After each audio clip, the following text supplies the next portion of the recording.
अच्छा जी, थोड़ा सा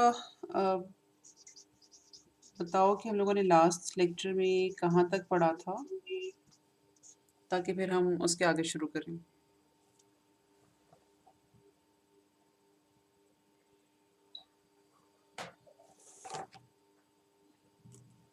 चैप्टर 7 डीएफटी स्टार्ट लिया था, लेकिन उसमें कहाँ तक आपको याद है?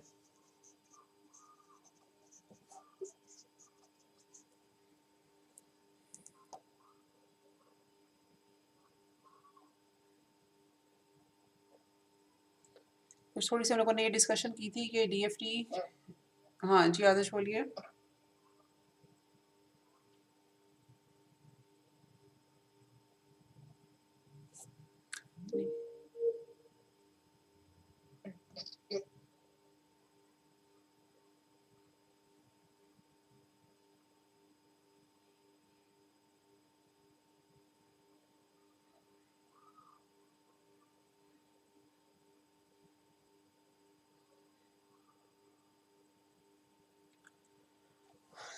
जी आतिश, आपकी बात मुझे नहीं आ रही है, तो एक दफ़ा दोबारा बोलोगे?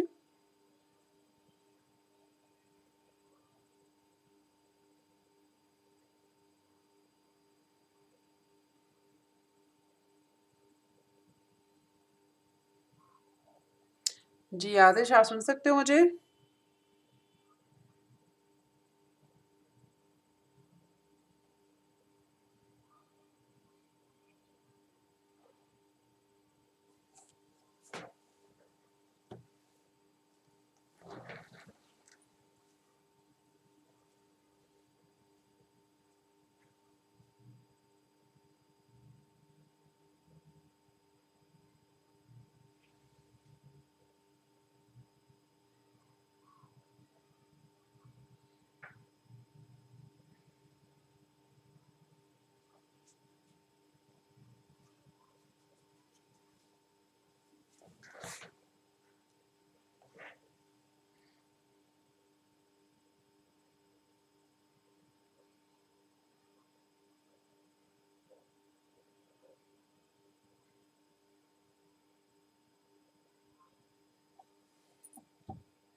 अस्सलाम वालेकुम।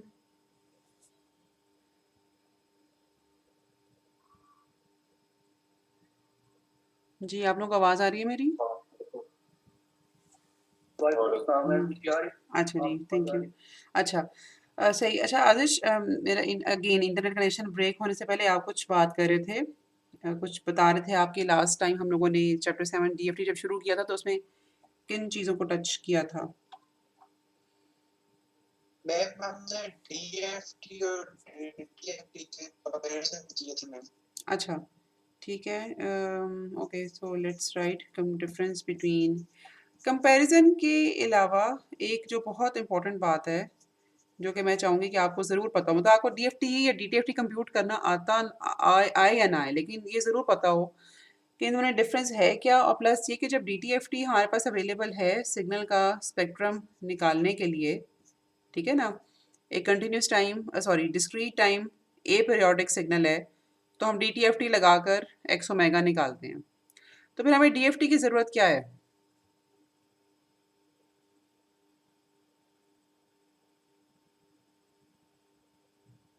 जी, कोई बता सकता है?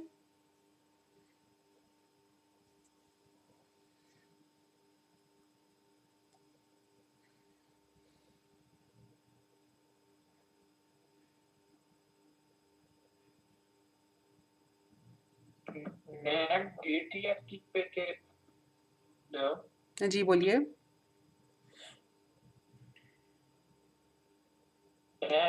डीटीएफटी में हायर फ्रीक्वेंसी और मतलब उसके लिए यूज होती है, और डीएफटी कन्वर्ट के लिए यूज कर सकते हैं। डीएफटी किसके लिए करते हैं? डीएफटी और फ्रीक्वेंसी के कंपोनेंट, लोअर अच्छा, फ्रीक्वेंसी अच्छा, आप कह रहे हो कि डीटीएफटी हाई फ्रिक्वेंसी कंपोनेंट्स के लिए और डीएफटी लो के लिए। जी मैम। अच्छा, ओके, ठीक है। ठीक है, नॉट इन द सेंस के जवाब, ठीक है, ठीक है इन द सेंस के मतलब मुझे, मैंने आपकी बात सुन ली है। अच्छा, और किसी का कोई ओपिनियन हो इन दोनों के डिफरेंस के बारे में, या ये सवाल जो मैंने पूछा है कि हमारे पास जब DTFT की टर्म्स में ऑलरेडी एक मैथमेटिकल टूल है, तो DFT हमें हमें क्यों चाहिए या हम क्यों इस्तेमाल करते हैं? मैम जी। ये होता है ना मैम, तो मैम नॉन कॉर्डिनेट्स डिक्टेट्स में भी लगा सकते हैं। नॉन कॉन्टिन्यूस नेट सिग्नल पे लगा सकते हैं जबकि DTFT में नेट। अच्छा, हाँ, ये भी आपकी बात ठीक है। अच्छा, मेरी आवाज़ आप लोग जो पहुंच रही है थोड़ी ब्रेक होके पहुंच रही है, या आप मुझे क्लियरली सुन सकते हो? मैम कभी कभी ऐसा होता है कि टूट जाती है, लेकिन सही है, समझ आ रहा है। अच्छा, चलो ठीक है। आवाज आ रही है। ओके। अच्छा, अब हमारे पास जो एक्स ऑफ एन है ना, वो हम अज्यूम कर रहे हैं कि एक ए पीरियोडिक सिग्नल है, ठीक है। और जैसे कि इसकी प्रेजेंटेशन से ऑब्वियस है, ये एक डिस्क्रीट सिग्नल है, ठीक है। एक्स, और ये of course x of n की बात कर रहे हैं, तो एक चीज़ और भी ऑब्वियस है कि ये हमें टाइम डोमेन की इंफॉर्मेशन दे रहा है। एक्स ऑफ एन के ऊपर जिस वक्त हम अप्लाई करते हैं DTFT का फॉर्मूला, ठीक है, DTFT का फॉर्मूला बेसिकली ये फॉर्मूला हमें मिलता है एक्स ऑफ ओमेगा, और ये हमें मिलता है इस फॉर्मूले से,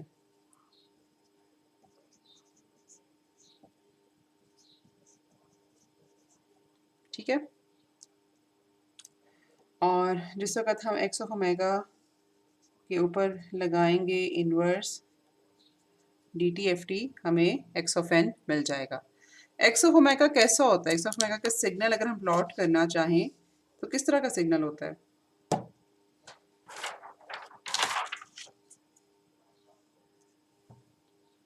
जी, ये मुझे इसका जवाब मुझे आप लोगों से चाहिए। एक्स ऑफ ओमेगा कैसा सिग्नल होता है?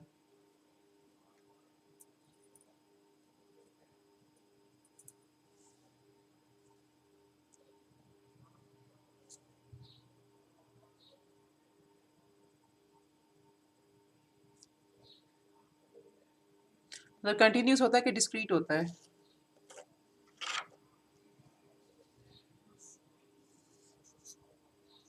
मैम कंटिन्यूस होता है। ठीक है। और उसके अलावा पीरियोडिक होता है, पीरियोडिक होता है? मैम पीरियोडिक होता है। पीरियोडिक होता है, ठीक है। हम जब भी डिस्क्रीट टाइम सिग्नल्स की का फ्रिक्वेंसी डोमेन देखेंगे ना, डिस्क्रीट सिग्नल्स को जब भी फ्रीक्वेंसी डोमेन में देखेंगे तो उनका फ्रीक्वेंसी डोमेन सिग्नल हमेशा पीरियोडिक होगा, ठीक है। माइनस पाए से पाए उसका एक पीरियड होगा, और वो कुछ ना इस तरह से, मतलब हमारे पास कोई भी, मतलब आप इसकी कोई भी हम शक्ल सूरत बना सकते हैं। एक अंदाजे से मैं बना रही हूँ कि माइनस पाए से लेके पाए तक ये एक कंटिन्यूस सिग्नल होगा। अच्छा, और यहाँ से आगे मैंने ये आपको बताने की कोशिश की थी कि हम लोगों ने चैप्टर नंबर 1 में ये चीज़ें बहुत दफ़ा पढ़ी थी कि हम क्यों सिग्नल को डिस्क्रिटाइज़ करना चाहते हैं। सिग्नल को डिस्क्रिटाइज़ करने के हमें बहुत सारे फ़ायदे होते हैं, और उनमें से बहुत से फ़ायदे रिलेटेड हैं इस चीज़ के साथ कि सिग्नल को डिस्क्रिटाइज़ करने के बाद हम उसकी स्टोरेज बहुत आसान कर सकते हैं, क्योंकि एक्स ऑफ एन जो है वो टाइम डोमेन में भी और एम्पलीट्यूड डोमेन में भी, ठीक है। टाइम एक्सिस के ऊपर भी और एम्पलीट्यूड एक्सिस के ऊपर भी, दोनों तरफ हम लोगों ने उसमें सैम्पलिंग और क्वांटाइजेशन ऐड करने के बाद या इंट्रोड्यूस करने के बाद उसकी इंफॉर्मेशन लिमिटेड कर दी है। तो हमें एक्स ऑफ टी की तरह इन्फिनिट, मतलब एक्स ऑफ टी को स्टोर करने के लिए हमें बहुत सारी मेमोरी चाहिए, लेकिन एक्स ऑफ एन की स्टोरेज आसान है क्योंकि हमें मेमोरी फिनिट चाहिए। फिर उसमें उसके ऊपर जो सिग्नल प्रोसेसिंग है वो लगाना बहुत आसान है, ठीक है। ये दोनों बातें समझ आती हैं आपको, या याद है थोड़ी बहुत?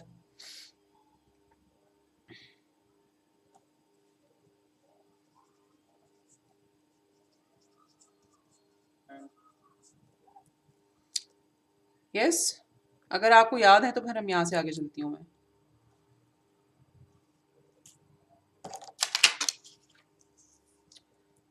अच्छा, अब आपको पता है कि अगर आपने OFTM का नाम सुना हुआ है या आपने OFTM के बारे में थोड़ा बहुत पढ़ा हुआ है, तो OFTM is one of the examples, एक ऐसी टेक्निक है जहाँ पे हम सिग्नल को बेसिकली उसके फ्रीक्वेंसी डोमेन में कन्वर्ट करके इस्तेमाल करते हैं, यानी कि हम सिग्नल का फ्रीक्वेंसी डोमेन जो वर्जन है ना, या फ्रीक्वेंसी इंफॉर्मेशन, हम वो इस्तेमाल करते हैं। ठीक है। अच्छा, because I want to make sure कि आप तक मेरी आवाज़ पहुँच रही है, मैं इसलिए थोड़ा सा आपसे बार बार पूछ रही हूँ। यहाँ तक आप सुन सकते हो? यहाँ तक समझ आया कि मैंने क्या बोला है अभी तक? जी मैम। ठीक है। अच्छा, अब हमने मतलब सिग्नल को डिस्क्रिटाइज कर लिया, हमारे पास एक्स ऑफ एन आ गया, और हम यहाँ पर मैंने कुछ एडवांटेजेस लिखे हुए हैं कि हम लोगों ने एक्स ऑफ टी से एक्स ऑफ एन हम क्यों गए थे। लेकिन हमारे पास जब ऐसी टेक्नोलॉजीज़ आ गई जैसे OFDM टाइप टेक्नोलॉजी, जहाँ पे हम सिग्नल को फ्रीक्वेंसी स्पेक्ट्रम उसका इस्तेमाल करते हैं या फ्रीक्वेंसी डोमेन की इन्फॉर्मेशन इस्तेमाल करते हैं, तो यहाँ पे तो आके फिर हमें वही मसला होगा कि अगर हम माइनस पाई से पाए हमने इस डोमेन का सिग्नल यूज़ करना हो, तो वो तो कंटिन्यू सिग्नल है, तो हम सिग्नल को डिस्क्रिटाइज करने का तो कोई फ़ायदा नहीं हुआ, क्योंकि फ्रीक्वेंसी डोमेन में तो ऑलरेडी हम मतलब फ्रीक्वेंसी डोमेन में तो अभी तक हम कंटिन्यूस सिग्नल ही देख रहे हैं, और हमें इस सिग्नल को प्रोसेस करने के लिए, यानी स्टोर करने के लिए और प्रोसेस करने के लिए, दोनों कंडीशंस में हमें इनफिनिट मेमोरी चाहिए। ठीक है, ये बात समझ आती है?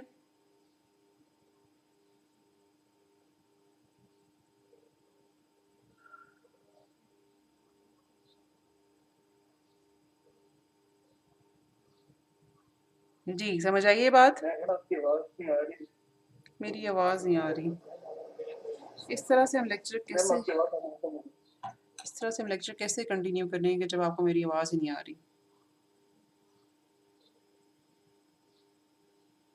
मैम अब आ रही है, लेकिन एकदम से रुक गई थी, मैं इसलिए बताया।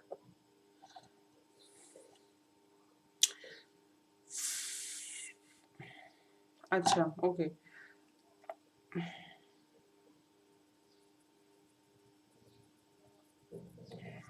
मैंने अब वही बात है, मुझे बिल्कुल अब से नहीं पता कि आप लोगों ने कहाँ तक सुना है। मैंने यहाँ पर ये समझाने की कोशिश की थी कि एक्स ऑफ टी से एक्स ऑफ एन जाने के हमें क्या फ़ायदे होते हैं।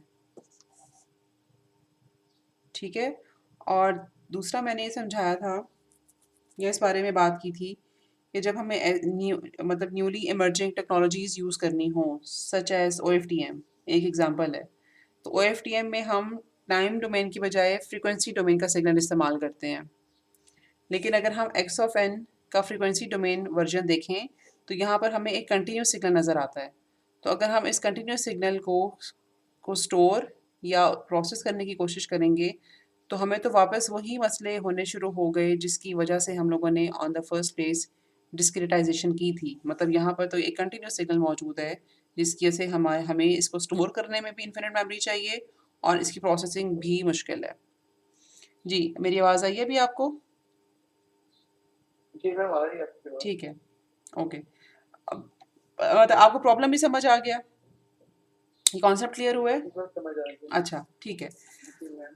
ठीक है। अच्छा, इसका मतलब देखो, अब इसका मतलब कि DTFT पेपर ऑन पेपर या थ्योरेटिकल फ्रेमवर्क के लिए तो बहुत अच्छा है कि हमें अगर टाइम डोमेन का सिग्नल मौजूद है हमारे पास, उसका फ्रीक्वेंसी स्पेक्ट्रम निकालने के लिए हम ये वाला मैथमेटिकल फार्मूला लगा लेते हैं, तो DTFT ऑन पेपर तो बहुत अच्छा है।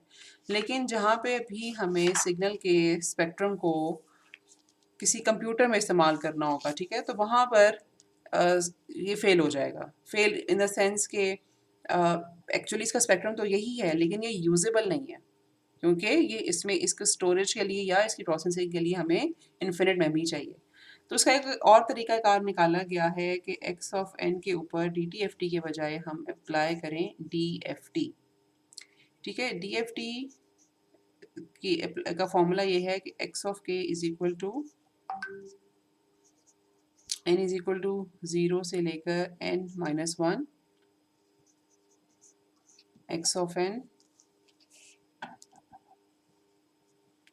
e raised to power minus j 2 pi by n और इसके साथ मल्टीप्लाई हो रहे हैं के और एन। ठीक है। अच्छा, इससे अब हमें पता क्या चला? इससे हमें पता ये चला कि हम टाइम डोमेन के कुछ फिनिट सैंपल्स लेते हैं और उन फिनिट सैंपल्स को लेने के बाद हम उसको इस कॉम्प्लेक्स एक्सपोनेंशियल से मल्टीप्लाई करते हैं और रिजल्टेंट हमें जो सिग्नल मिलता है यानी कि x of k, it is basically a discretized version of the spectrum. ठीक है।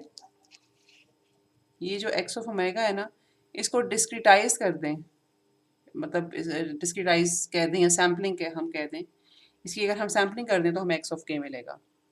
अब ये जो सैंपल्स हैं स्पेक्ट्रम के, इनको डील करना या इनके साथ आगे वर्कआउट करना आसान है। ठीक है, क्योंकि वो लिमिटेड नंबर ऑफ सैंपल्स होंगे।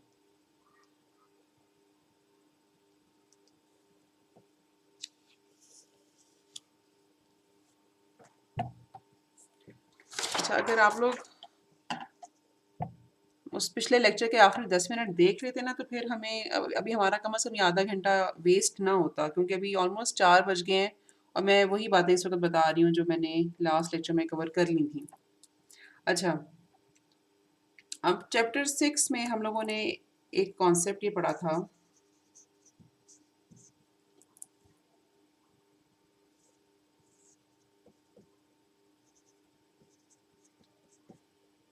लेट्स सपोज ये हमारा कंटिन्यूस टाइम सिग्नल है। इसका स्पेक्ट्रम हम अज्यूम करते हैं कि कुछ इस तरह का है।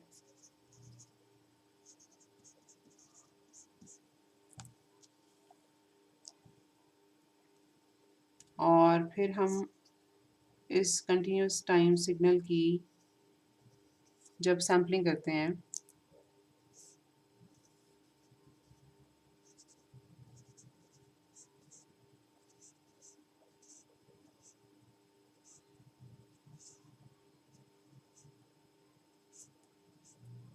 कुछ हमें इस तरह का सिग्नल मिल गया। फ्रीक्वेंसी डोमेन में क्या फ़र्क पड़ता है? एक्स ओमेगा कैसा होगा?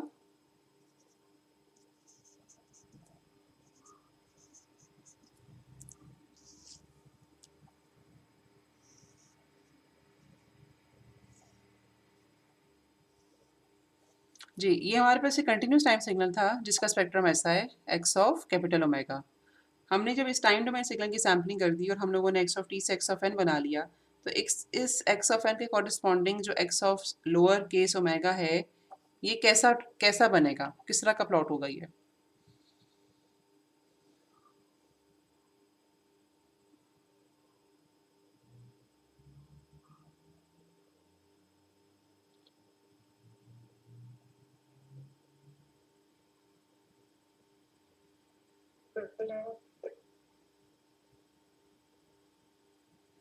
कुछ आवाज़ आई थी लेकिन समझ नहीं आई।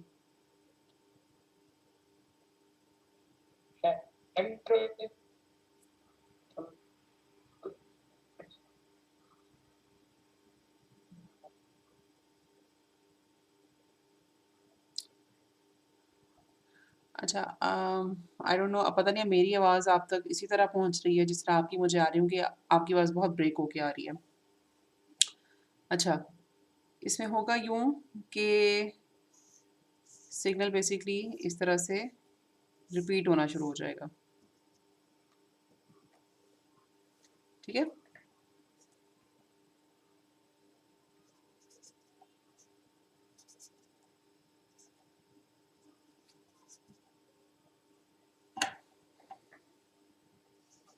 अच्छा, अब हुआ यूँ है कि हम लोगों ने टाइम डोमेन का स्पेक्ट्रम, टाइम डोमेन सिग्नल का स्पेक्ट्रम कुछ इस तरह का है।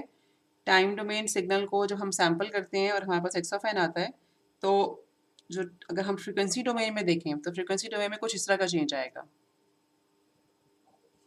ठीक है। अच्छा, अब ये चीज़ हम लोगों ने यहाँ पर इसलिए पढ़ी है क्योंकि यही वाला कॉन्सेप्ट अब हम अप्लाई करने लगे हैं यहाँ पर। ठीक है।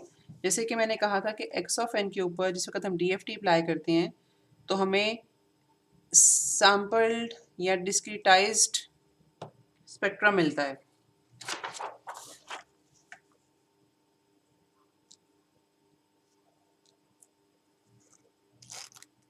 ये हमारे पास लेट्स सपोज कि एक्स ऑफ ओमेगा है,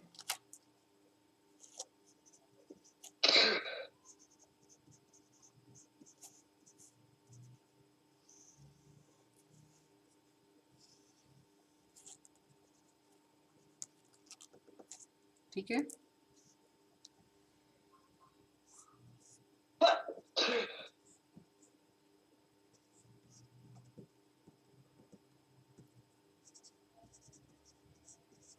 ठीक है, ये एक डिस्क्रीट टाइम सिग्नल है हमारे पास, उसके कॉरिस्पॉन्डिंग एक्स ऑफ ओमेगा कुछ इस तरह का है।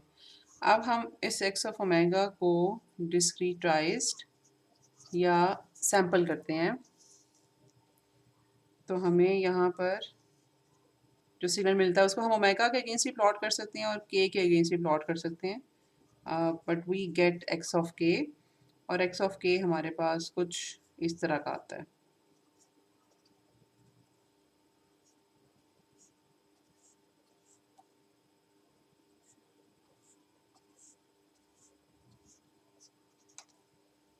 ठीक है, पता चल रहा है ये इस सिग्नल का डिस्क्रिटाइज वर्जन है।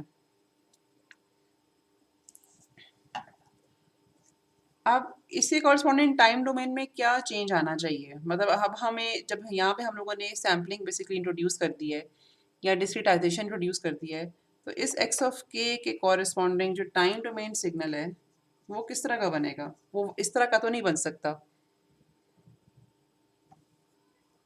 ये कैसा सिग्नल होगा?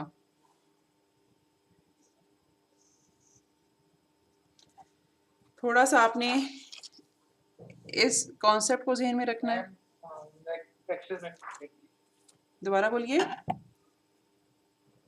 मैम ये एक्सेस के दोनों तरफ ऑसिलेट करेगा। बिल्कुल ठीक है, कहता इतना जवाब भी अल्हम्दुलिल्लाह कि किसी ने दिया। अच्छा, ये जो एक्स ऑफ एन है ये अब एक बेसिकली पीरियोडिक सिग्नल बन जाएगा। ठीक है, ये हम लोगों ने चैप्टर 6 में सीखा था कि जब हम किसी एक डोमेन में डिस्क्रिटाइजेशन करते हैं, जैसे यहाँ पे हम लोगों ने टाइम डोमेन में डिस्क्रिटाइजेशन की थी, तो फ्रीक्वेंसी डोमेन में क्या अचीव हुआ था? पीरियोडिसिटी। ठीक है, तो एक डोमेन में डिस्क्रिटाइजेशन दूसरे डोमेन में पीरियोडिसिटी इंट्रोड्यूस कर देती है। ये हम लोगों ने नतीजा निकाला था चैप्टर 6 में। अब चैप्टर 7 में हम जहाँ पे फ्रीक्वेंसी डोमेन की बात कर रहे हैं, तो फ्रीक्वेंसी डोमेन में जब हमने डिस्क्रिटाइजेशन की तो टाइम डोमेन में पीरियोडिसिटी इंट्रोड्यूस हो जाएगी। ठीक है, तो ये जो हमारा एक्स ऑफ एन था,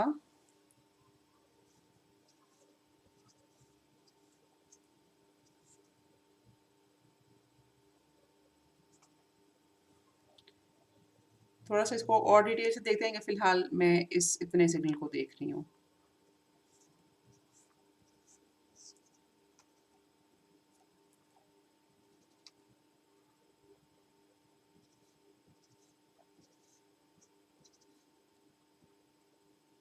ठीक है, समझ आई बात की कि यहाँ मैंने क्या प्लॉट किया और क्यों प्लॉट किया है?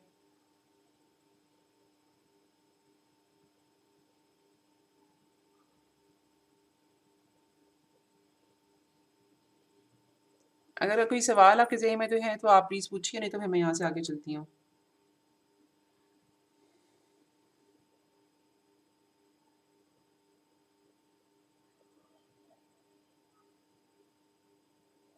मैम ये कैसे हुआ है? ये कैसे हुआ है? अच्छा, अम, मतलब आपको ये कंफ्यूजन है कि ये सिग्नल जो है ये पीरियोडिक कैसे हो गया?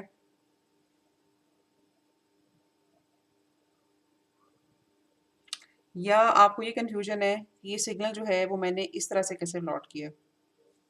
मतलब दो तरह की दो मुख्तलिफ बातें हैं।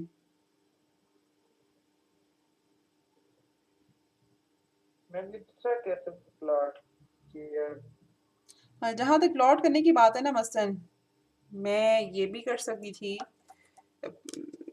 मैं थोड़ा थोड़ा सा कंफ्यूज करने लगी हूँ आपको, और फिर मैं आपको उसकी बात का जवाब इस मतलब कि कंफ्यूजन थोड़ा बाद में रिमूव करूँगी। कि मैंने किया यूँ है कि इस सिग्नल के 5 सैंपल्स उठाकर और उनको यहाँ पर कॉपी पेस्ट किया है, ठीक है। ये मतलब 5 आ गए, फिर ये 5 आ गए एंड सो ऑन। तो मैंने इस तरह से क्यों नहीं किया कि मैंने फॉर एग्ज़ाम्पल 4 क्यों नहीं उठाए और उन 4 को यहाँ पे कॉपी पेस्ट क्यों नहीं किया? क्या ये मतलब क्या ये एक वन ऑफ द कन्फ्यूजन्स है?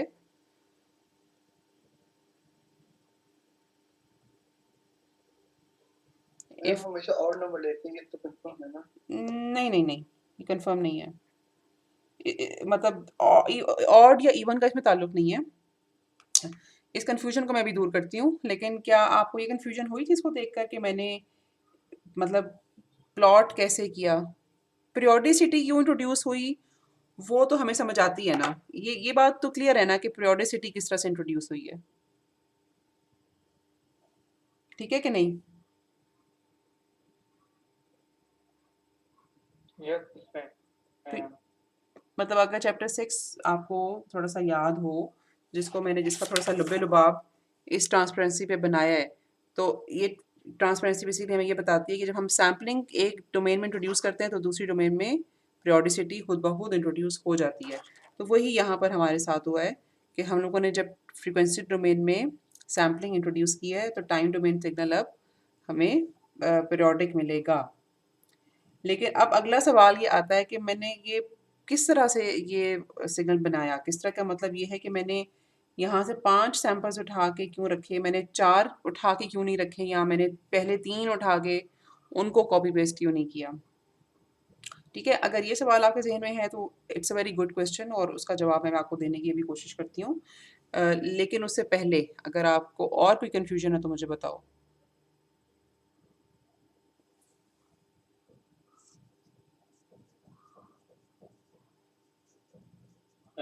मैम और भी और नहीं है? अच्छा, ठीक है।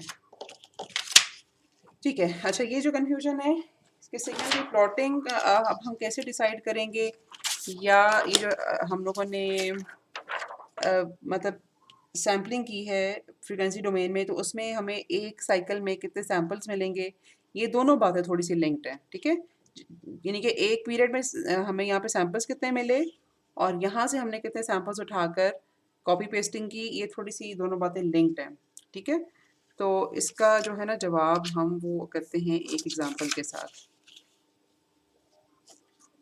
अच्छा, हमारे पास एक टाइम डोमेन सिग्नल है एक्स ऑफ एन,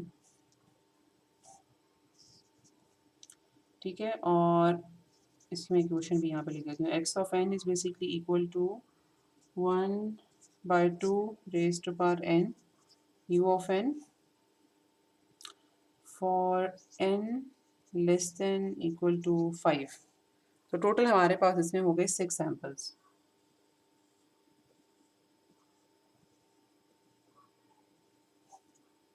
ठीक है। उसके बाद ये सारा सिग्नल 0 है, ठीक है। अच्छा, इसका आपने एक्स ऑफ ओमेगा जो है ना वो प्लॉट करना है। अब प्लॉट के अलावा मतलब पहले तो आपने इसकी इक्वेशन, अब मेरे पास अभी टाइम थोड़ा सा कम है वरना मैं आपको इसकी इक्वेशन निकाल के दिखाती। इसकी जो इक्वेशन आपके पास आएगी ना वो कुछ इस तरह से आएगी। मैं अभी इसको सॉल्व नहीं कर सकती, टाइम थोड़ा सा कम है। इसको प्लीज़ ज़रा सॉल्व करके देखना।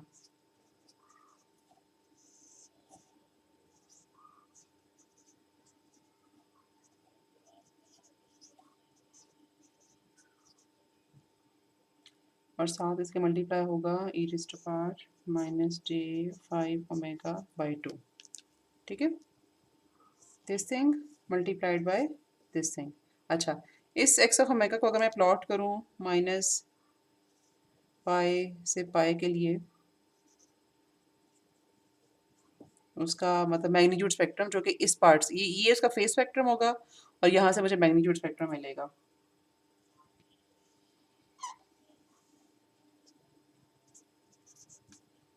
तो कुछ इस तरह से मिलता है।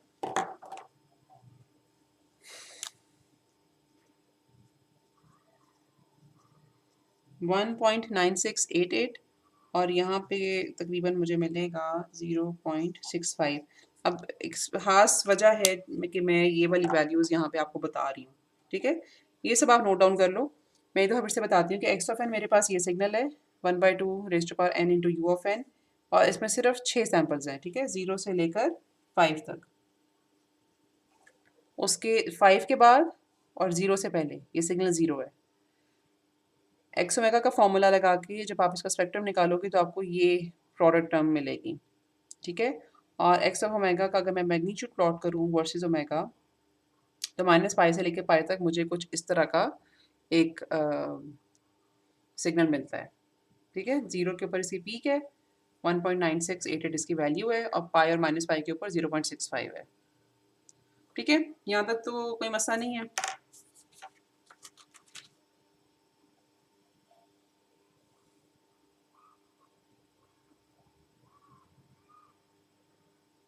जी बताइए। नॉर्मल ठीक अच्छा, है। ठीक है, थैंक यू। ओके, अब अगेन चूंकि DTFT को इस्तेमाल करना मुश्किल है, तो अब हम ज़रा DFT की तरफ जाते हैं, लेकिन अभी हमें देखना पड़ेगा कि DFT में एक फॉर्मूला, जो DFT का फॉर्मूला है,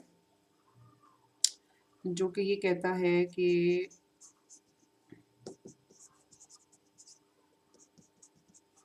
ठीक है, मतलब ये जो चीज़ है ना इसमें, इसमें हम n कैसे डिसाइड करते हैं, और n की मुख्तलिफ वैल्यूज़ इस्तेमाल करने से DFT हमें कैसा मिलता है, और फिर IDFT कैसा मिलता है, ठीक है, बात समझ आई।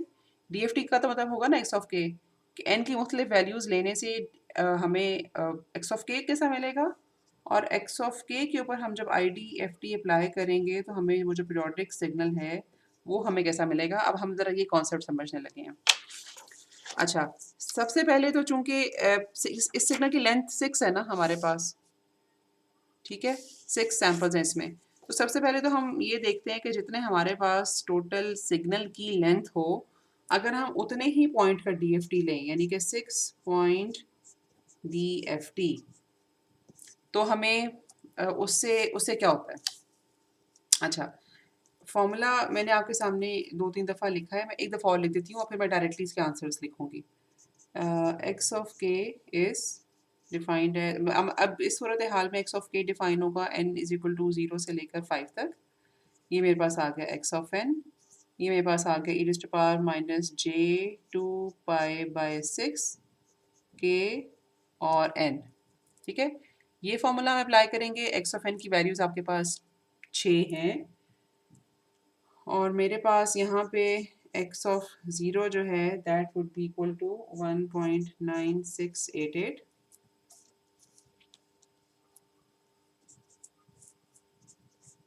X of one equals to, अच्छा DFT में ये बड़ी आसानी होती है कि हमें मतलब बहुत ज़्यादा कंप्यूटेशंस नहीं करनी पड़ती। हाफ प्लस वन इतनी बहुत होती हैं, ठीक है। तो हाफ प्लस वन हमारे पास कितनी हो गई इस केस में, approximately 4। So x of 1 would be equal to x of minus 1, which would be 0.9844 minus j 0.5683 with the opposite spectrum of course। मतलब ये हो सकता है कि x of 1 अगर ये आए तो x of minus 1 का साइन जो है वो डिफरेंट हो।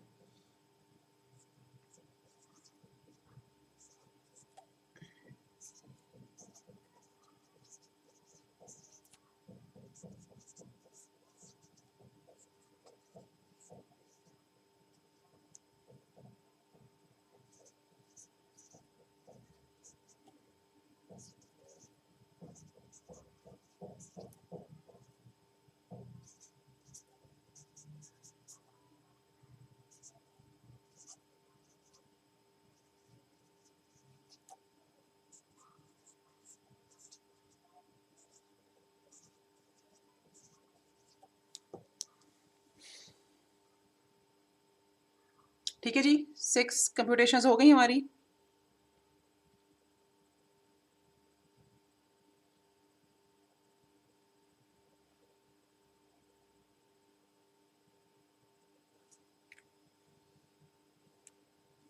अच्छा, अगर मुझे कोई इस बात का जवाब देना चाहिए तो प्लीज़, या किसी के ज़हन में अगर ये बात हो तो this is the right time to ask, कि मैंने मतलब एक्स ऑफ माइनस वन और एक्स ऑफ माइनस टू लिखा, और मतलब मेरे पास यहाँ पे 6 कैलकुलेशंस हैं।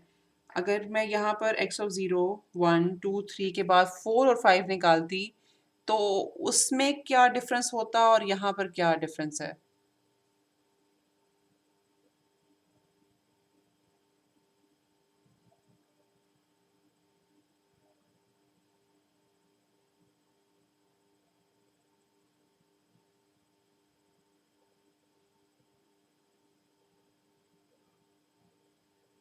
जी बोलिए।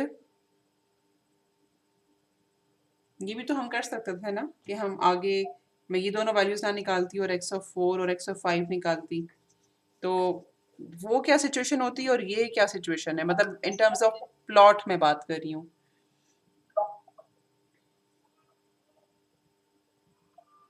मैं फिंगर पीरियोडिक है, इसमें फर्क नहीं पड़ेगा।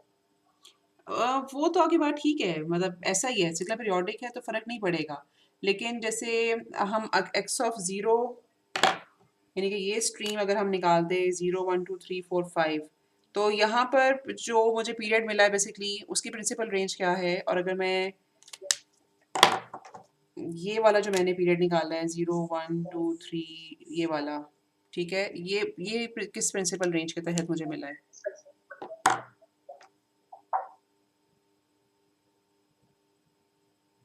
अब मतलब मैंने बड़ा हासा बड़ा क्लियर करके सवाल पूछा है, इसका जवाब पता होना चाहिए आपको।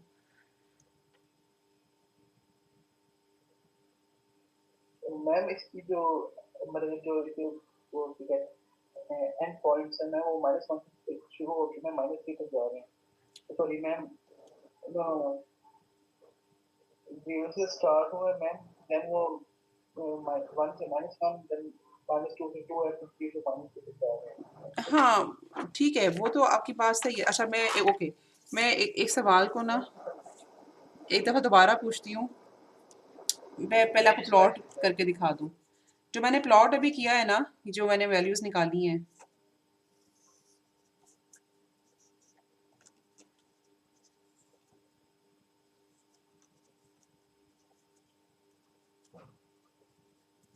ये थोड़ी सी ज़्यादा छोटी बन गई हैं।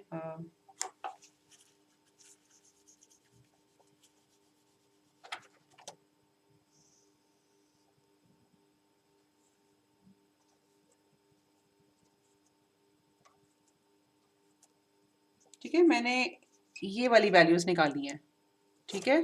अगर हम इंस्टेड 0 से लेकर 5 तक कंप्यूट करते, जो कि मतलब गलत ना होता, उसको हम कंप्यूट कर सकते थे, तो आपको ये चीज़ मिलती। ऐसा ही है ना? इन दोनों में फ़र्क क्या है? वैसे तो सिनेटी के पीरियोडिक है, मतलब इस अपेरेंटली फ़र्क नहीं पड़ा, लेकिन एक छोटा-सा डिफ़रेंस है जो कि आपको ज़रूर पता होना चाहिए।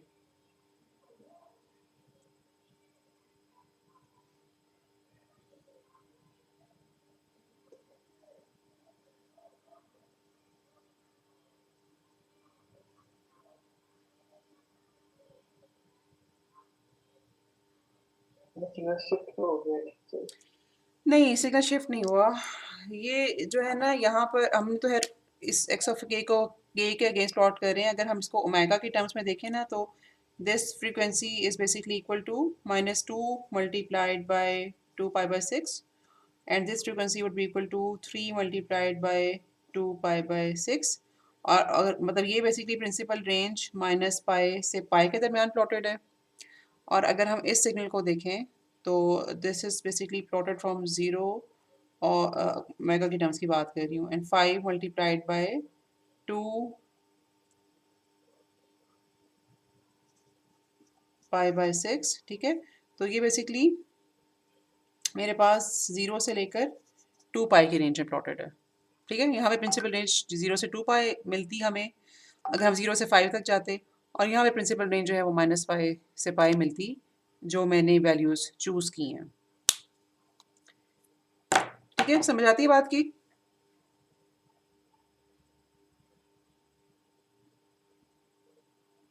यस मैम, समझ आ गई। ओके। और ये सिग्नल पीरियोडिक है, तो ये यहाँ भी बनेगा, ये यहाँ भी बनेगा। मैंने सिर्फ एक पीरियड के लिए इसके सैंपल्स प्लॉट किए हैं। अच्छा, ओके, अब हम इस एक्स ऑफ के, ये जो हमें मिला है, इसी मतलब इन्हीं 6 वैल्यूज़ को यूज़ करते हुए जब हम एक्स एन ऑफ एन निकालते हैं, यानी कि आई टी एफ टी, ठीक है, तो हमें जो पीरियोडिक सिग्नल मिलता है ना, मैं यहाँ पे वो प्लॉट करने लगी हूँ।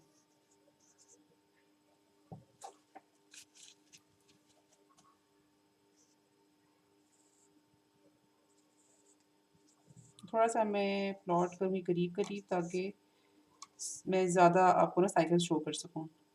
4 5 6 2 3 4 5 6 1 2।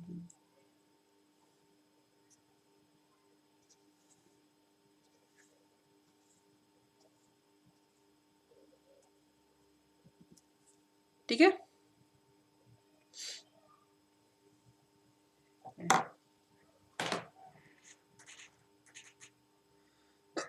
अल्हम्दुलिल्लाह। अच्छा, एक दफ़ा ज़रा हम देख लें कि हुआ क्या है।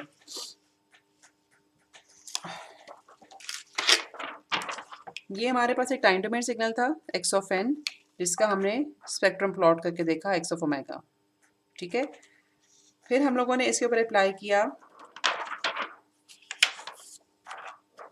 6 पॉइंट डीएफटी इस फॉर्मूले के थ्रू, और हमें 6 वैल्यूज़ मिल गई, ठीक है। अब वो 6 वैल्यूज़ हम -2 से 3 लें या 0 से 5 लें, उनमें क्या डिफरेंस है वो मैंने आपको बता दिया है। मैं प्रेफर करती हूँ -2 से 3 जाना, क्योंकि एक्स ऑफ ओमेगा में भी मैं हमेशा प्रेफर करती हूँ -पाई से पाई की रेंज। ओके, अच्छा, तो 6 पॉइंट्स अगर हम डीएफटी लेंगे तो हमारे पास स्पेक्ट्रम इस तरह का बनेगा, और अगर हम इसी स्पेक्ट्रम को उठा के इसके ऊपर 6 पॉइंट आईडीएफटी लगाएं तो हमें एक्स ऑफ एन ये मिलता है। यहाँ तक बात समझ आई है?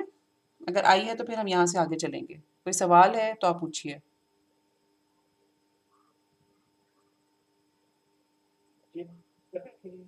अच्छा, ठीक है। अब अगर हम 6 पॉइंट्स की बजाय 4 पॉइंट डीएफटी लगाते, ठीक है, हम ये कह रहे हैं कि हमारे पास सिस्टम की जो मेमोरी है ना, वो इतनी ज़्यादा नहीं है कि हम 6 पॉइंट्स को स्टोर कर सके। तो हम अज्यूम करते हैं कि सिग्नल में 4 ही पॉइंट्स हैं सिर्फ, ठीक है, और उन 4 पॉइंट्स को कंसिडर करते हुए हम डीएफटी लगाएंगे। तो इस केस में जो हमारे पास एक्स ऑफ के का फॉर्मूला होगा ना, that would be n is equal to 0 से लेकर 3, ठीक है, और एक्स ऑफ n, और यहाँ पे हमारे पास आएगा e to the power -j2π/4 multiplied by k multiplied by n। तो अगर आप अब आप अगर नोट करो तो एक्स ऑफ एन की सिर्फ पहली 4 वैल्यूज आप इस्तेमाल करोगे इस फॉर्मूले में। अच्छा, ये मैं वो सिचुएशन आपको बता रही हूँ कि लेट्स सपोज हमारा एक्स ऑफ एन बहुत लंबा है, हम सारा नहीं ले सकते, तो हम ये कहते हैं कि हम सिर्फ 4 पॉइंट्स लेकर सिर्फ उसी के ऊपर डीएफटी लगाएंगे।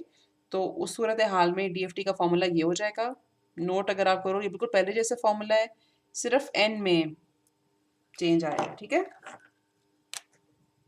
यहाँ पे एन चेंज हो गया, यहाँ पे एन चेंज हो गया। अच्छा, अब इस सूरत हाल में हमारे पास एक्स ऑफ के क्या आता है? x of 0 is equal to 1.875, x of 1 is equal to x of minus 1 to 0.75 minus 0.375j, which can be written as 0.8683.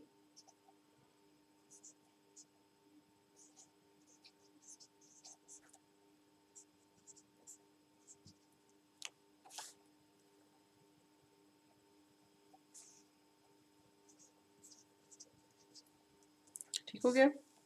अब अगर मैं इस सिग्नल को प्लॉट करूं,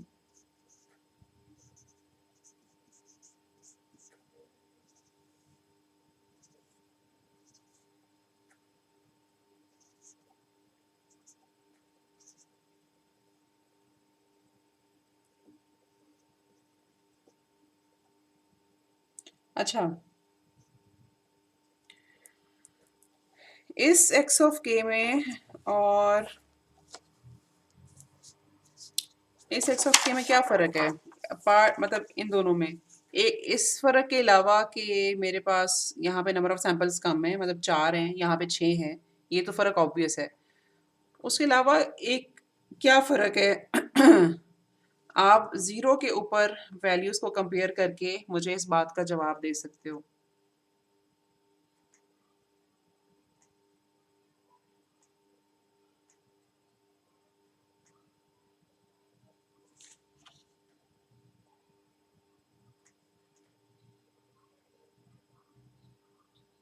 मैम दूसरी तरफ दो। आवाज़ बहुत ब्रेक हो रही है। अच्छा, ये जो 6 पॉइंट डीएफटी निकाला था, इसमें ज़ीरो के ऊपर क्या वैल्यू थी?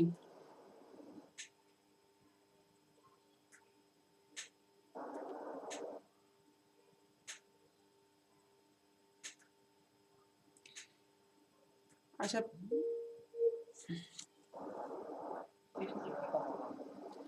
जो 6 पॉइंट डीएफटी निकाला था, इसमें ज़ीरो के ऊपर क्या वैल्यू थी?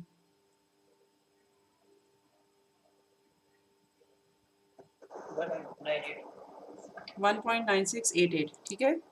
और यहाँ पर क्या वैल्यू है?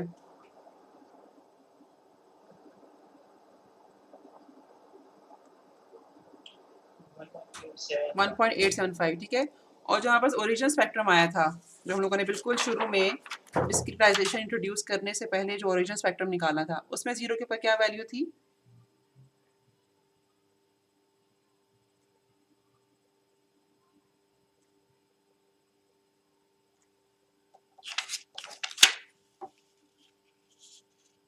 जी, उसमें ज़ीरो के ऊपर क्या वैल्यू है?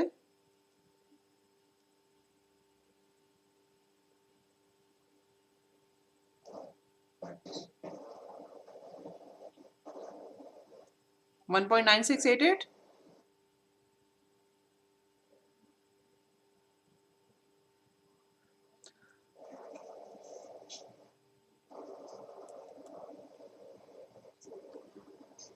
आप लोग सुन सकते हो मुझे?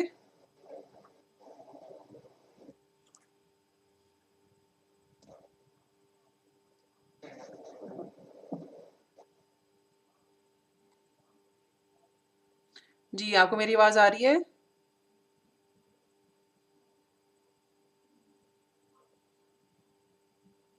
अभी आ रही है। अच्छा जी, ठीक है। ओके, मैंने ये सवाल पूछा था कि जब हमारे पास ये जो ओरिजिनल स्पेक्ट्रम था, ठीक है, उसमें ज़ीरो के ऊपर क्या वैल्यू थी?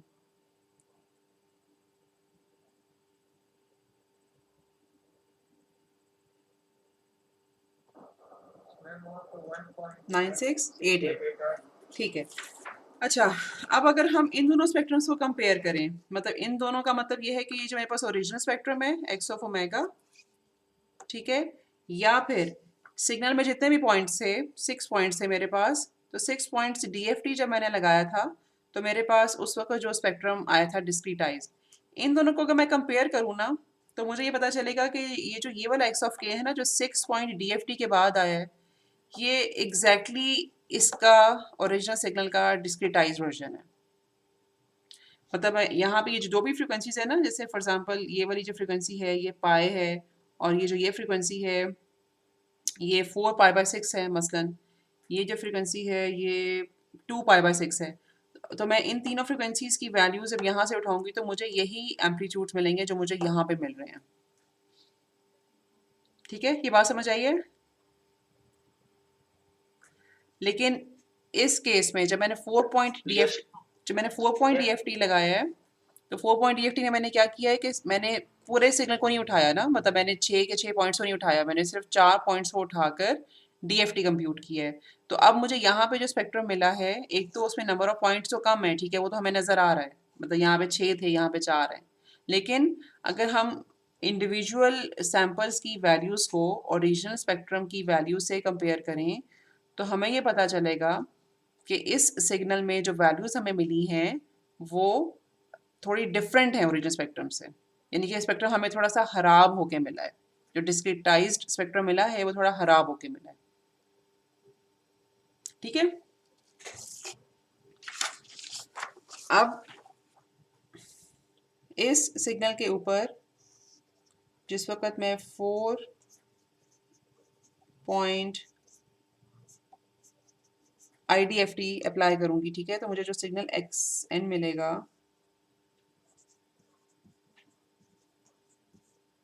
विच इज बेसिकली 4, यहाँ मतलब इस इधर n की वैल्यू जो है वो 4 है।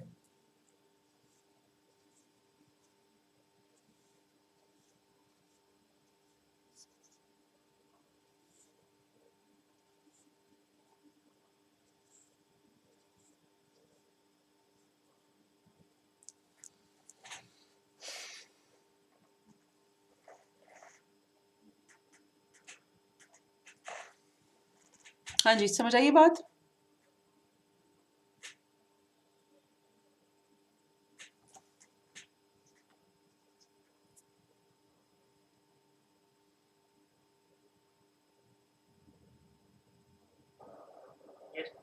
अच्छा,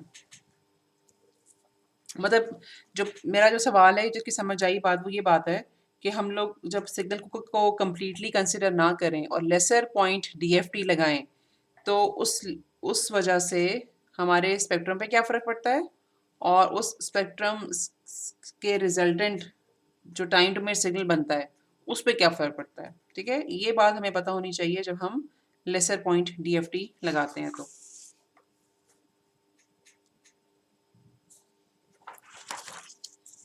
अच्छा, अब हमारे पास एक सिनेरियो ये भी हो सकता है कि लेट्स सपोज के सिग्नल में हमारे जो सैंपल्स हैं, प्रेजेंट केस में हम 6 कंसिडर कर रहे हैं और हम ये कहते हैं कि हमारे सिस्टम की मेमोरी बहुत अच्छी है, हमारा सिस्टम जो है वो ज़्यादा पॉइंट्स ऑफ DFT हैंडल कर सकता है। ठीक है, तो इंस्टेड ऑफ 6 पॉइंट DFT हम लेट्स सपोज के 10 पॉइंट DFT अप्लाई करते हैं।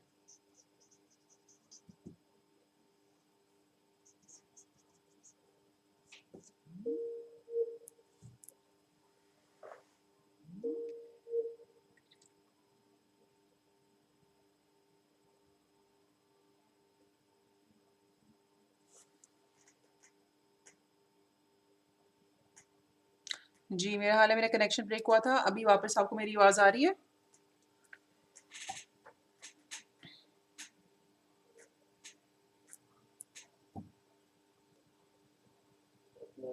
जी, हम ये सिनेरियो अब अज्यूम कर रहे हैं कि हमारे पास सिस्टम की मेमोरी अच्छी है और हम ज़्यादा पॉइंट्स अफोर्ड कर सकते हैं, तो अब हम instead of 6 points 8 point DFT ले रहे हैं। तो यहाँ पर अब जो x ऑफ k कंप्यूट जिस फॉर्मूले से किया जाएगा that would be n is equal to 0 to 9 x of n और e raise to power minus j 2 pi by 10 k और n। अच्छा, चूंकि हमने x ऑफ n के 10 पॉइंट्स लेने हैं तो 6 पॉइंट्स की तो हमारे पास वैल्यूज़ हैं, बाकी के 4 पॉइंट्स के लिए वैल्यूज़ क्या लेंगे?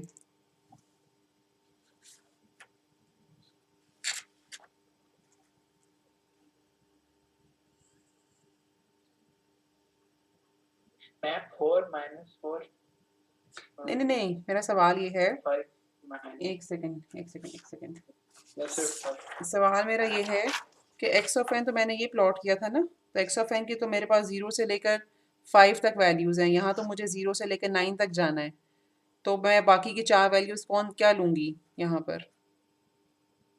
एक्स ऑफ एन की बात कर रही हूँ। इस फॉर्म एक्स ऑफ के कंप्यूट करने के लिए एक्स ऑफ एन की क्या वैल्यूज़ ली जाएंगी?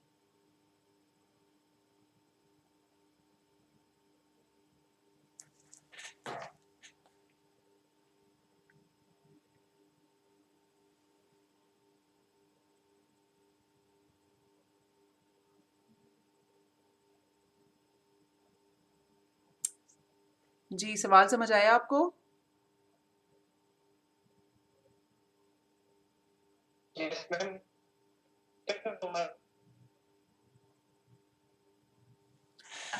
हाँ, दोबारा बोलिए, क्या लेंगे हम वैल्यूज़? 6 वैल्यूज़ तो ये हो गई ना, उसके बाद मतलब जहाँ पर हमें x(6) चाहिए होगा तो वहाँ पे हम क्या करेंगे?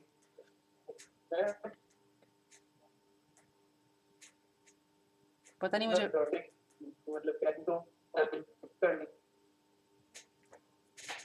पता नहीं, मैं मैम की बात को फिगर आउट नहीं कर सकी। 0 लेंगे हम, क्योंकि हमारे x(n) में सिर्फ यही 6 वैल्यूज है ना, उसके अलावा तो वैल्यू है ही नहीं उसमें कोई। तो हमें मतलब जहाँ जब हमें x(6) चाहिए होगा, x(6) से लेकर x(9) तक, हम इन सारी वैल्यूज के लिए 0 यूज करेंगे।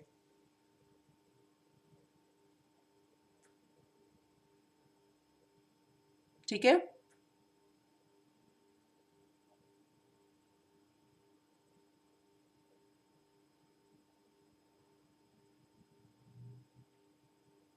जी, आप सुन सकते हो मुझे? मेरी आवाज़ आ रही है?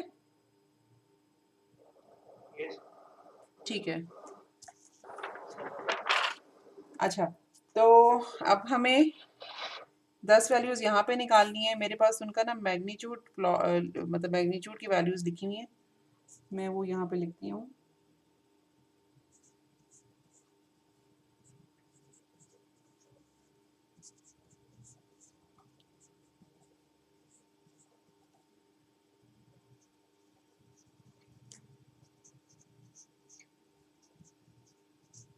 ये सारी मैग्नीट्यूड की वैल्यूज़ हैं।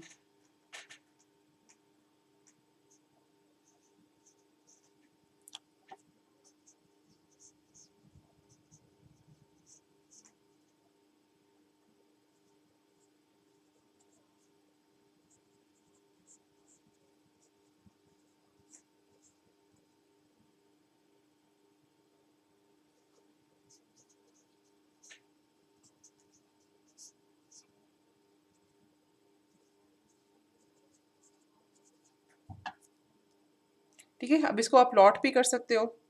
अब मेरा आपसे आगे सवाल ये है कि ये मेरे पास अब 10 पॉइंट DFT मौजूद है।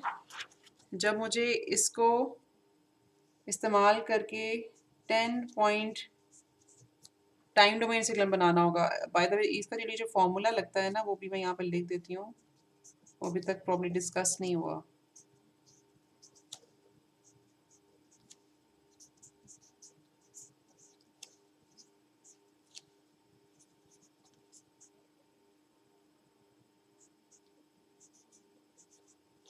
हाँ जी, अब ये वाला जो सिग्नल है ये प्लॉट कैसे होगा?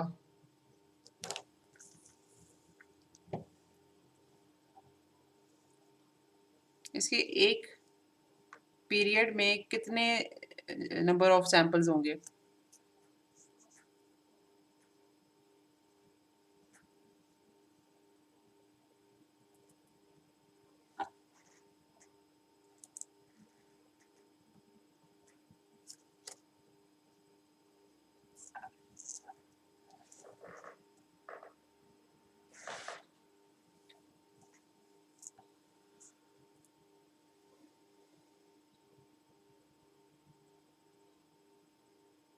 ये 10 सैंपल्स होंगे, ठीक है। One,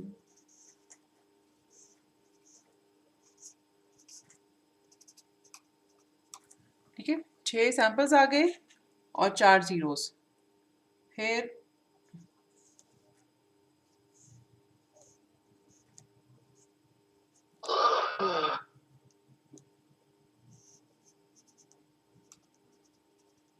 ये 4 जीरोस एंड सो ऑन।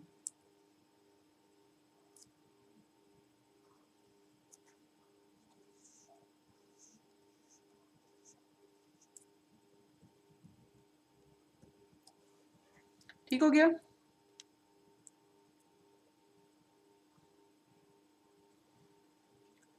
तो अगर हम ज़्यादा पॉइंट्स का DFT लें तो एक तो हमें स्पेक्ट्रम खासा डिटेल्ड मिलता है। ठीक है, डिटेल्ड का मतलब यह है कि उसमें ज़्यादा पॉइंट्स अब हमें मिलेंगे तो हम थोड़ा आसानी से फिगर आउट कर सकते हैं कि ओरिजिनल स्पेक्ट्रम कैसा होगा। और दूसरी बात ये कि फिर हम उसका जो टाइम डोमेन सिग्नल है उसको भी थोड़ा, उसमें थोड़ा हमें मतलब ओरिजिनल सिग्नल के इर्द गिर्द थोड़ा गार्ड बैंड मिल जाता है। ठीक है ना, यहाँ पे 4 ज़ीरोज़ उसके राइट साइड में और 4 ज़ीरोज़ उसके लेफ्ट साइड में, तो हमें थोड़ा सा गार्ड बैंड मिल जाता है ओरिजिनल सिग्नल के इर्द गिर्द। अच्छा, इस सारी एक्सरसाइज में हम लोगों ने बेसिकली जो कॉन्सेप्ट लर्न करने की कोशिश की है वो ये है कि एक सिग्नल में जितने भी सैम्पल पॉइंट्स होते हैं, लेट सपोज मैं कहती हूँ कि सिग्नल की लेंथ अगर n2 है, तो n2 पॉइंट DFT लें अगर हम, तो उससे क्या होता है, फिर अगर हम n1 DFT लें सच दैट कि n1 is lesser than n2, तो फिर क्या होता है टाइम डोमेन में भी और फ्रीक्वेंसी डोमेन में भी।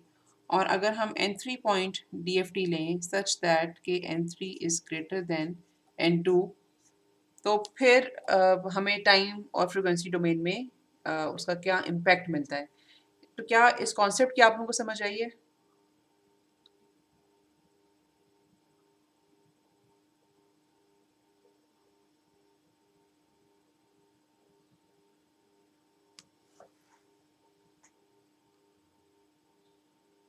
जी, आप लोग सुन सकते हो मुझे? मेरी आवाज़ आ रही है?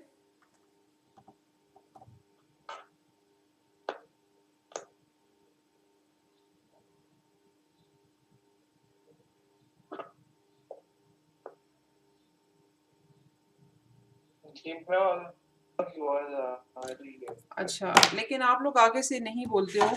मेरी बहुत एनर्जी लगवाई आज आप लोगों ने। अच्छा, समझ आई है इस कॉन्सेप्ट की? क्लियर है? किसी का कोई सवाल है तो प्लीज़ पूछिए।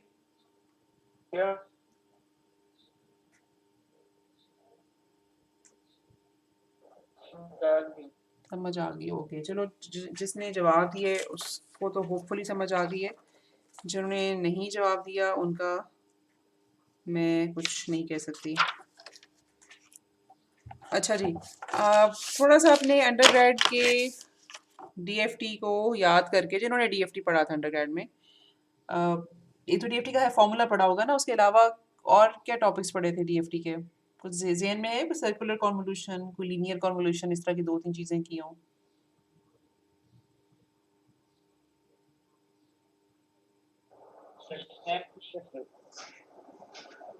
हाँ जी, क्या किया था?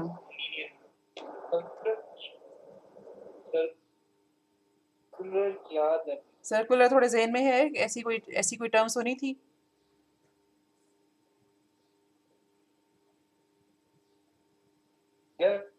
अच्छा, चलें ठीक है। मेरा ख़्याल है कि फिर हम अगले लेक्चर में हम सर्कुलर ही पढ़ेंगे। आप थोड़ा सा रिवाइज़ भी कर लेना ताकि उसको हम कर। अच्छा, एक चीज़ और है यहाँ पर, वो भी हम देख लेते हैं।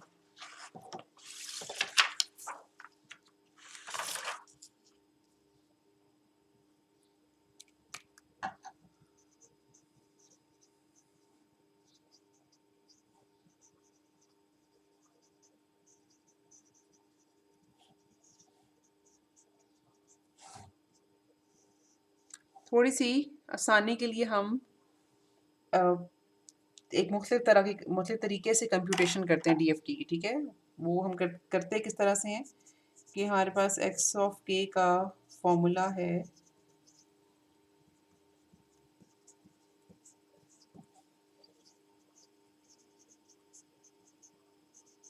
कुछ इस तरह से। इसमें जो ये वाला फैक्टर है, इसको हम नाम दे देते हैं WN, ठीक है? And we call it twiddle factor.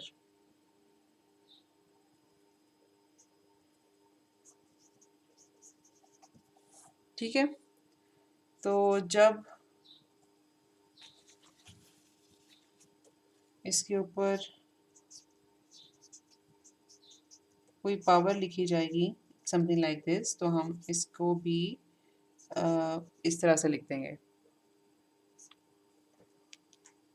अच्छा, इसी कॉन्सेप्ट को एक्सटेंड करते हैं IDFT के लिए, और x ऑफ n हमारे पास डिफाइन होता है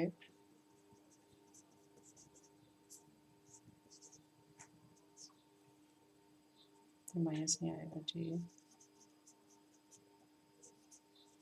इस तरह से।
अस्सलाम वालेकुम।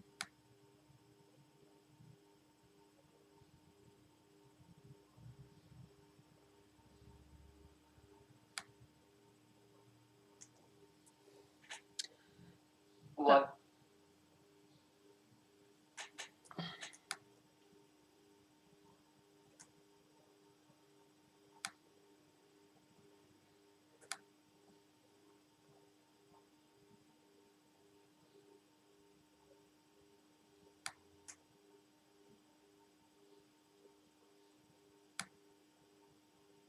जी, स्क्रीन शेयर हो रही है आपके साथ?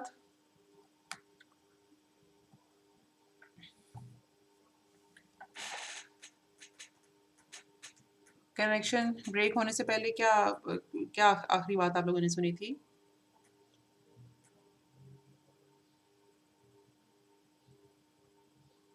मैम आप एक्स ऑफ एन। ठीक है, मतलब जो जो स्क्रीन पे लिखा हुआ है आपके सामने, वो उतना देख लिया था आप लोगों ने?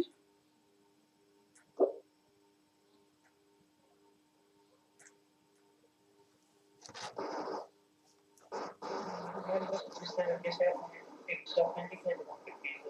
ठीक है। अच्छा जी। ओके।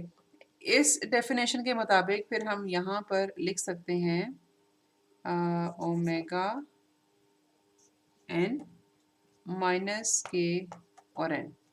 ठीक है, क्योंकि यहाँ पर माइनस नहीं है ना। जहाँ पर एक्सपोनेंशियल के ऊपर माइनस साइन था तो उसको हमने डब्ल्यू एन कह दिया था। ठीक है, अब यहाँ पर चूंकि हमारे पास माइनस साइन नहीं है तो यहाँ पर डब्ल्यू एन के ऊपर फिर हम माइनस साइन डालेंगे। अच्छा, और मैंने आपको बताया था कि हमारे पास ट्विडल फैक्टर है। ट्विडल फैक्टर इसको हम कहते हैं, और इसको इस्तेमाल करते हुए अब हम इस सारी इक्वेशन को मैट्रिक्स फॉर्म में लिख लेते हैं। ठीक है, सच दैट के एक्स और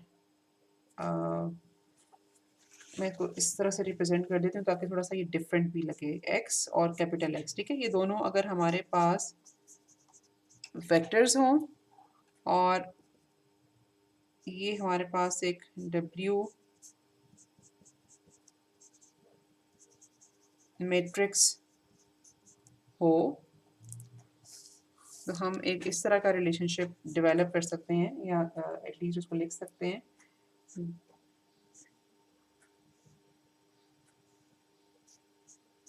डब्ल्यू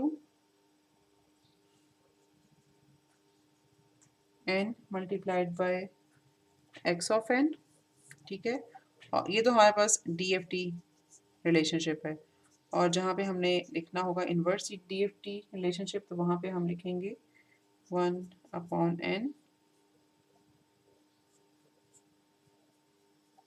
डब्ल्यू एन का conjugate into x of n. ये IDFT की क्वेश्चन है। ये क्वेश्चंस आप लोगों ने पहले देखी भी होंगी और शायद इस्तेमाल भी किए हों, ऐसा है?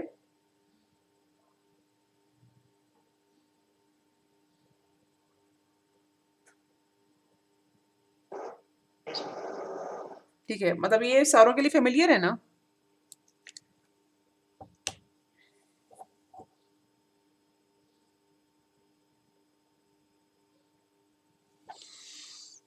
अच्छा, चलें ठीक है।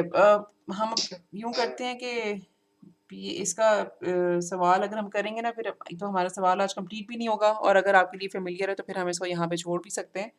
अब कल के लेक्चर में हम इंशाल्लाह लीनियर और सर्कुलर कॉन्वोल्यूशन करना सीखेंगे विद DFT। ठीक है? अच्छा, तो आपका